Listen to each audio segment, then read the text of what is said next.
And joining us now, TNT analyst, former NHL forward, former Bruin, and former Michigan State Spartan. You're representing. Anson Carter joins us. What's up, Anson? Thanks for joining us on the Hockey Hub. Go green, go white. Let's go. Can't wait for the Spartans this weekend, but thank you for having me. I appreciate it. Yeah, big matchup against Ohio State. We'll start there. How do you feel about the Spartans going into the Saturday matchup? I don't want to jinx them, and I plan on being in East Lansing this Saturday, but the Spartans are looking great. Trey Augustine looks amazing. Isaac Howard, Tampa Bay first rounder, looks great too. So I'm predicting a win by the Michigan State Spartans this weekend. All right, there you go. Well, of course you are. But I want to ask you, I know you were recently inducted into the Spartan Hall of Fame as well. What did that mean to you? It was special. You know, it's not something that I really expected to have happen. You know, I always say to people that 4 years at Michigan State were the best 4 years of my life, hands down. I got to be careful when I say that because my wife and kids were like, wait, hold on a second. That was before we came around. So what exactly are you talking about? But, you know, it was an exceptional experience. I wasn't expecting it. There's so many great athletes that came through Michigan State and came after me before or came after me afterwards and came, you know, before me as well. So tremendous honor that I was so proud to be able to share with my family. Yeah, congratulations on the honor. It's an exciting time of year. It's trophy season in college hockey, and around here we get the Hockey East semifinals. This episode drops on Thursday, kicks off tonight at TD Garden. It's exciting for that. It's exciting because we're hitting the stretch run in the National Hockey League season as well. The trade deadline has come and gone. Obviously, a lot of big moves across the league, Anson, but no bigger moves as far as we're concerned than the ones that happened here in Boston. Of course, Charlie Coyle, Brandon Carlo, Trent Frederick, Justin Brazeau. But the big one, Brad Marchand traded to the Florida Panthers. When that deal went down, what was your reaction?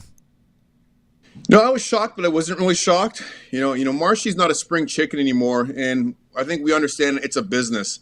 And he came in this regular season really banged up, multiple surgeries. And as you get older, it takes a little bit longer to recover from those surgeries. Now, as a young player and having surgeries myself, I always said it takes a good calendar year, 12 months, before you start being yourself. You might be back on the ice again, but you're not going to be who you are as a player previously until 12 months have gone by post-surgery. So I think Marshy had that going against him.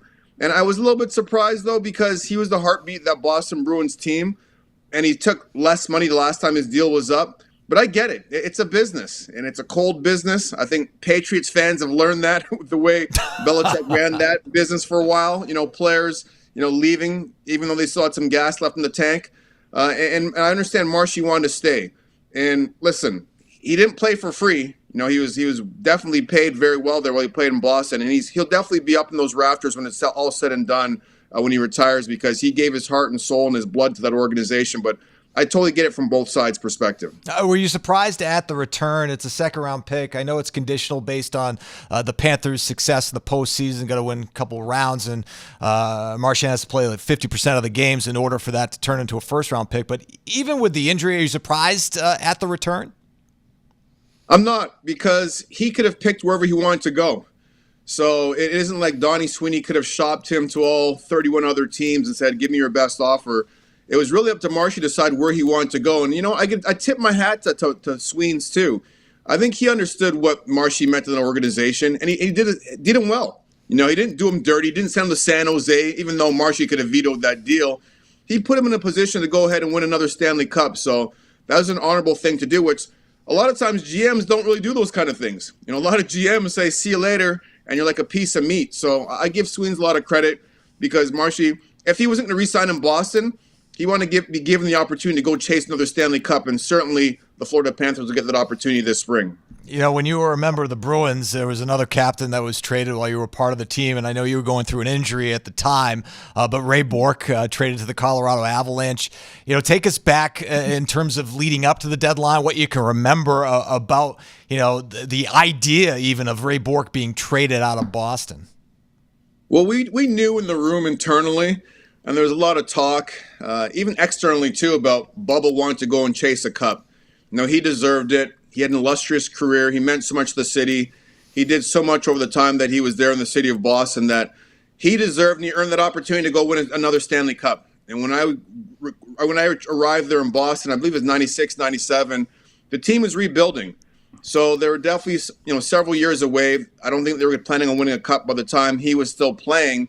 So we actually thought he got traded to Philadelphia. Right. That year, Philly had a chance to win a Stanley Cup. They had the Legion of Doom, Eric Lindros, John LeClaire, Mikael Renberg, sorry. So we thought that's where he was going. So when he went to the Avs, we were shocked that he went to the Avs. But for us, we were happy for him in a sense that he had a chance to go and finally win a Stanley Cup or get the chance to win a Stanley Cup because nothing is written in stone. Only guarantees we have are death and taxes, as you know. But as a young player in that room, we were excited because now we had a chance to have our voice being heard too. It's not like Bubba suppressed our voices, but when you have such a presence like that in your locker room, you tend to take a step back and let him lead. And then once he left, that gave us a chance to exhale as young players and have our voices be heard also. Yeah, it's hard to believe we just celebrated. Well, not around here celebrating. I don't think that's the right word, but it was a quarter century ago that Ray Bourque was traded to the Avs. Of course, didn't win the cup when he got traded immediately, but the following year he was able to do that and go out on top and then celebrating with the cup in Boston, which is still sort of strange, but nonetheless, he was able to do that, and you feel happy for him. In terms of Brad Marchand, he's still got some left in the tank, obviously hoping to help the Panthers for a playoff run. Unless they work out some sort of extension, he's going to become an unrestricted free agent at season's end. Do you envision a return to Boston? I certainly, from listening to what he had to say on all of his pressers, I think that door is still open, but it's really to come down to what Brad Marchand wants. Does he want a 2-year deal? Does he want a 3-year deal? And is he willing to come off his number? Now he gets a chance to see life on the other side of the fence. Sometimes the grass is greener, sometimes it isn't greener. So I think Marshy will be the person that will determine whether he comes back to black and gold. I never saw him playing in any other sweater than the Boston Bruins, but you just never know.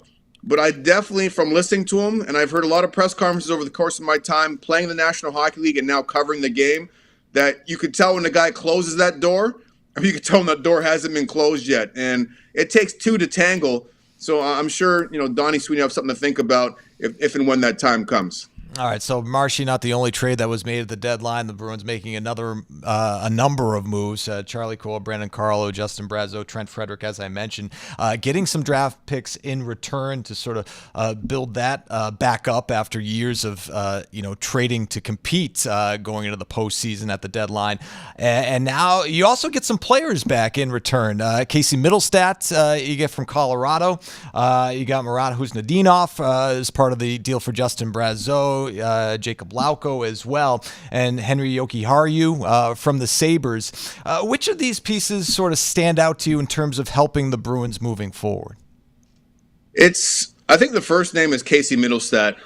I watched Casey Middlestat play when I covered college hockey at NBC Sports. He was at Minnesota, a really good young hockey player. I was surprised he turned pro when he did.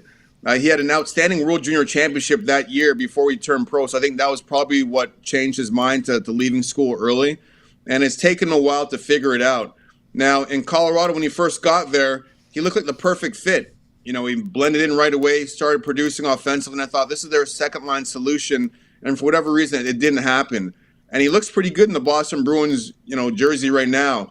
So can he take that next step? He's going to be given every opportunity there in Boston to be that second or first line center.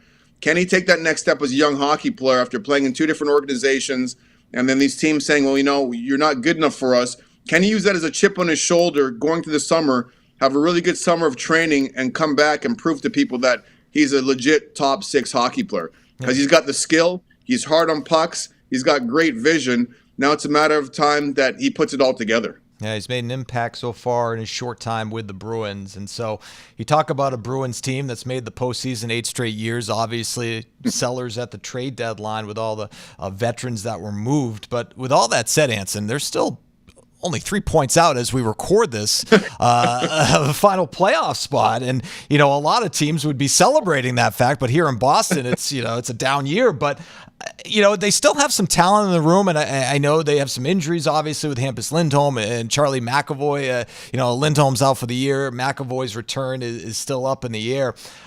Do they have enough to make a push, or is it just too tough of a hill to climb? I think it's too tough of a hill to climb, but I don't think the future is bleak for the Boston Bruins. They have some nice tent poles to build around. Swayman, I expect him to bounce back next year. No training camp is hard for a goaltender. Trust me, I held out twice. As a player, I think it's easier. As a goaltender, I think it's tough. You got on the back end McAvoy, who I believe Charlie McAvoy should be a Norris Trophy candidate every single year if he ups his game offensively, because you have to get people's attention offensively to really, get in that conversation. And I think playing on the power play, becoming a force in the power play, will help McAvoy be that guy. And then you've got Pasta up front, one of the more lethal shooters in the National Hockey League. So you got those three pillars to build around. And the most important thing that Boston has, they have the city of Boston and that organization. What Cam Neely and Donnie Sweeney have built there, it's a lot different than when I was there in Boston. That organization didn't spend money. Guys didn't want to go to Boston. Guys weren't taking less to be there because they weren't treated the way Cam and Donnie are treating their players today. So having said that, this doesn't have to be rebuilt. It could be a retool. They could change this thing on the fly pretty quickly because Boston is a destination. Guys love playing in Boston right now. Guys love living in Boston right now. It's a hockey town without a doubt. So I don't think they have to go 3, 4, 5 years into rebuilding this thing and tanking completely. With those pillars you have in place, this could turn around fairly quickly. Yeah, and Don Sweeney has made a point before and after the trade deadline. There were no plans to rip it down to the studs, and obviously with the players that you mentioned still in place for years to come, those are pillars moving forward.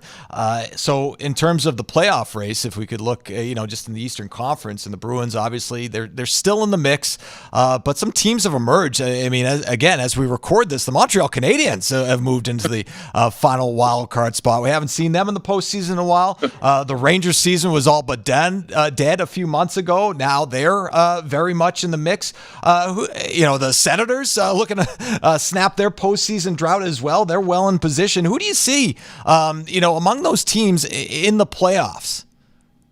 It's so hard because every single day it changes. Right. At night I'm watching 3 or 4 games, and you think a team is going to be on a run, then all of a sudden they get in a cold streak, and they're in the wild card position or the outside looking in, or teams challenging like Ottawa, trying to catch those second and third place guys in the Atlantic Division like Tampa Bay and Toronto. It changes so much all the time. I've been so impressed with what Jeff Gorton has done. Boston Bruins should be familiar with Gortz when he was in Boston, helped build those Stanley Cup teams there in Boston, in Montreal with Ken Hughes.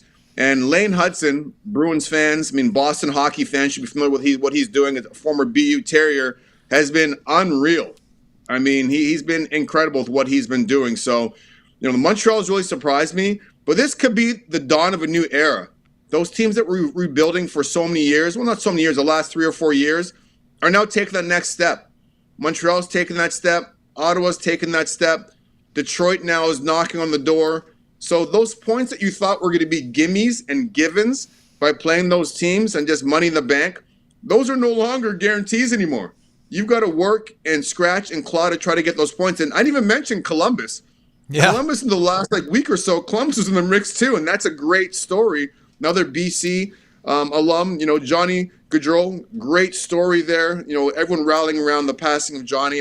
Tragic story, about him passing, but great story about everyone coming together and really embracing his family and what Johnny hockey meant to the game of hockey, not just there in Boston or in Calgary or Columbus where he played, but everywhere around the world. He was so wildly embraced. So all those teams that were doormats for years have now taken that next step. So that's what makes it for me as a hockey fan now. Yes, I get paid. I'm an analyst. That's what we do. We talk about it. But deep down, I'm a fan at heart. So grab your popcorn because this thing is going to be settled until the end of the regular season. Yeah, I know. It is going to be a lot of fun, and there is a lot of parity, especially in the Eastern Conference. If you look at the standings, it's just amazing, and I don't think people expected Washington to be what they are this year, but here we are, just crazy. And I'd be remiss if I didn't mention, you mentioned Lane Hudson and the Canadiens. Well, there are a couple of Hudson brothers playing for Boston University, Quinn and Cole, a freshman defenseman, and a defenseman like his brother Lane. I don't know if you've had a chance to see him play, but we're going to get to see him play up close and personal in the hockey semifinals at TD Garden when they take on UConn. But anyway, we mentioned the trade deadline with the Bruins and, obviously making some splashes there. When you look across the league, Anson, what teams stand out to you in terms of making big splashes? I'm sure that Dallas, first and foremost comes to mind with Mikko Rantanen. Yeah, I would say Dallas for sure is up there because Mikko, not just for the regular season, for the postseason, he'll be a great addition to them. I think Colorado right now, today as it stands, is the best team in the National Hockey League, just because they're healthy. The Dallas Stars are missing Miro Heiskanen, which is a big piece. If he gets back, then we'll have a different conversation. And same thing with Vegas, too, with Shea Theodore not being in there, William Karlsson not being in there. That's why I had them a little bit further down. But when you look at the Avalanche, I'm not a big fan of teams making a complete overhaul at the trade deadline. But this reminds me of the New York Rangers in 1994, all the big trades they made leading up to that Stanley Cup run. They needed a second-line center. And for the last 3 months, I've been pumping Brock Nelson's tires. And he's such an underrated hockey player. You can almost pencil in 30 goals for him. He's got size. He has length. He's defensively responsible. He's a great fit there. And he's fitting great with Nichushkin, who is a monster. And that's the one piece they didn't have last year because remember he had that issue off the ice in that second round. So having the choo-choo train back is a massive addition. Then you've got Linger in the back end. You've got Johnson in the back end. You've got all that grit. And then Boston Bruins fans, Charlie Coyle. Charlie Coyle's not a top-line center or second-line center. I think he was kind of put in that position in Boston because they didn't have the other pieces around him. But as a third-line center, Charlie Coyle is outstanding. Now, can he fill in the top six if there's injuries for a week or two? 100%. But I don't think on a Stanley Cup winning team, Charlie Coyle is a first or second line center. And that's no knock against Charlie Coyle. It's just a reality.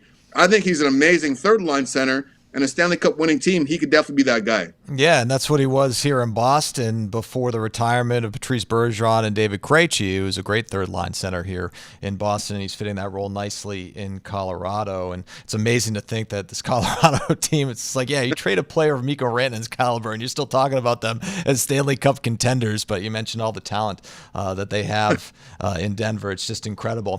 Storylines this year, Anson, we mentioned Washington. Alex Ovechkin. I remember I hosted a pregame show back in 2016. I think it was after Ovechkin scored his 500th goal. I believe I got the year right. And I said, there's no way he's going to get to Gretzky. There's no way it's happening. All of a sudden, he's 8 away from breaking the record. When did you think he had a realistic shot of actually catching the gray one? When he started heating up the first half of the season, I knew there was a chance because if you look at Ovi historically, the second half of the year, in March and April, are usually his best months. So if he could have gotten off to a good start, I was like, are you saying there's a chance? And he did, and he started rolling. And for me, the most important thing for Ovi is he's playing on a good team. Nothing's worse than a veteran player playing on a bad team. It makes it tough to come to the rink every single day. The dog days are really the dog days. But the fact that the Washington Capitals are not just in the playoff hunt, they're leading the Metro Division. They're one of the best teams in hockey, not just the Eastern Conference. He's got to come to the rink excited, invigorated, pumped to put those skates on every single day. And most importantly, if you're winning like that, that means you're going to get empty net opportunities. And as a hockey player, empty net means C is for cookie. It's good enough for me. You turn into the cookie monster. Every guy's eyes light up. You can see every player on the bench is standing up, hoping to get that tap from the coach saying, okay, Carter, you're up. You want to get out there. So for Ovi, he's going to get endless opportunities with their team being such a good team because they're going to go into the last few minutes of those games down the stretch here, up a goal. Up 2 goals maybe, and the other teams have to pull their goalie to try to, close that gap. So I think he's pumped. He's excited. I feel bad for Gretz. He better buckle up and get those air miles ready. So he'll be on those planes pretty soon. Yeah, and you mentioned the empty net goals. He's had more cookies than anyone in the history of the National Hockey League when it comes to empty netters. Just incredible to watch. Anson, I know you talked about, well, actually, hold on. I did have one more question about Ovi. I think 1,000 goals is within the realm of possibility for him. 100%. Liam Right? and I were joking about that about a month ago.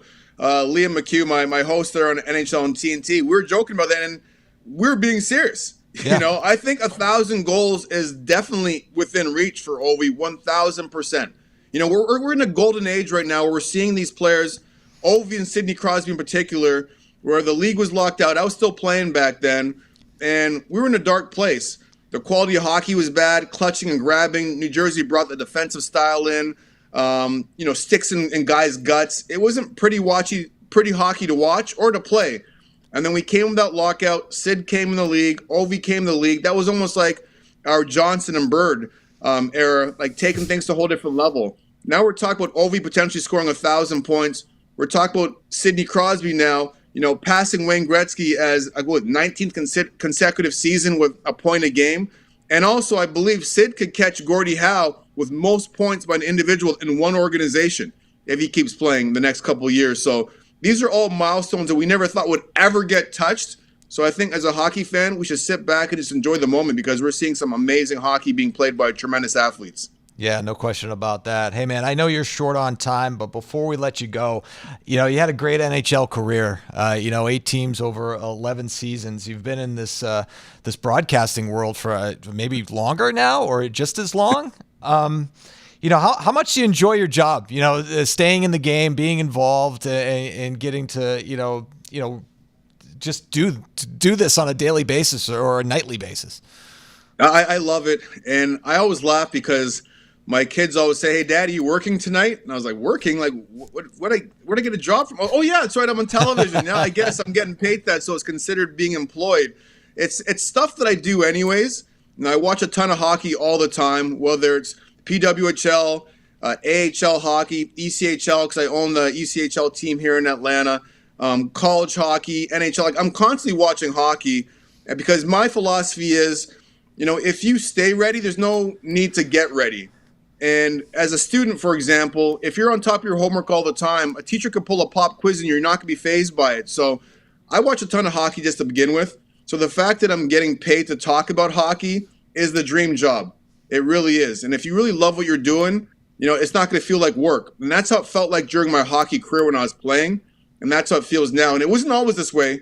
When I retired, my agent had said to me, "You should jump on TV." I was like, "No, it might be too much work. I'm fine. I'll play some golf. I got other interests. I'm going to do other things." But then once I tried it for the first time, I caught the bug and I love it. I really love it. I enjoy what I do. We've got a lot of fun on Wednesday nights talking. It's just like a bunch of guys sitting around the bar, shooting the breeze. And it's important to have good teammates and great people to work with. And I've been blessed. Everywhere I've been, whether it's MSG, ESPN, NBC, TNT, Fox, I've always had tremendous teammates. And I think that's probably the most important thing, being able to work with great people. You're killing it, man. You're a joy to watch. We really appreciate your time here on the Hockey Hub, talking about the Bruins, all things National Hockey League, and keep up the great work, Anson. Thanks. Thank you. Appreciate you having me.